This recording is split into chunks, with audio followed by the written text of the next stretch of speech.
With Samsung in your portfolio, will it blow up? We'll take a look.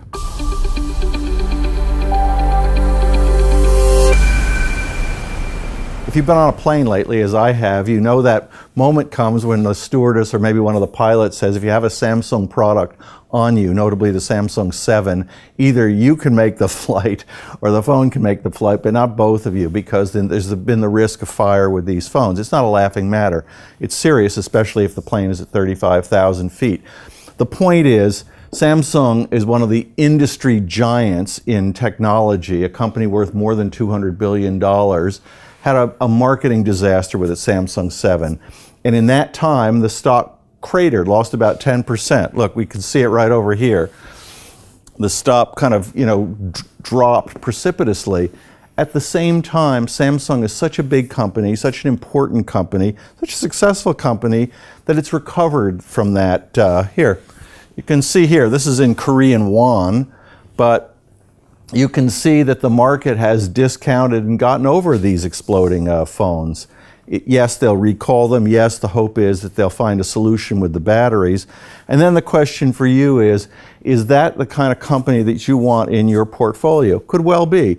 The PE on this company, it's something I take to heart, because I think it tells you whether it's an expensive stock, relatively cheap.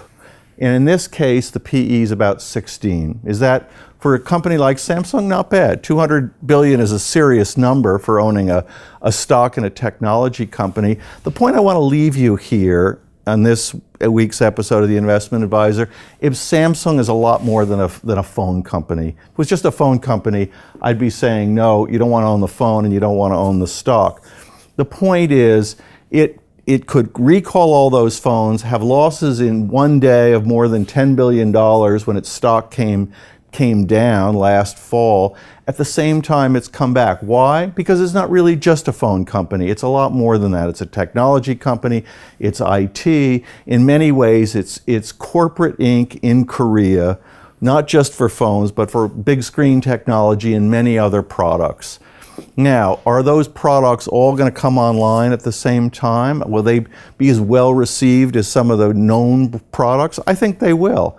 I don't have enough knowledge of Samsung's technological ability to sell, say, large screens in the market. I do think it's a successful company. I wish it wasn't at an all-time high, because in that case, the PE might be around 12, and I'd say it's a bargain.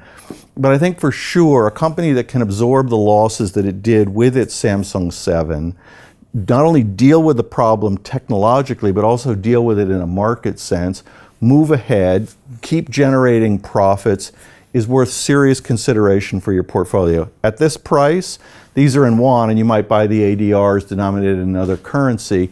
That may be a little high, but put this on your radar, watch it, get to know the movements of the stock, and if you feel that it reaches a price that you can live with, and in 2 to 3 years see a nice profit, go ahead. I think it merits that attention. It's all the time we have today on The Investment Advisor. I'm your host, Matthew Stevenson, in partnership with Dukascopy TV. Remember, money can take care of you. It cannot take care of itself.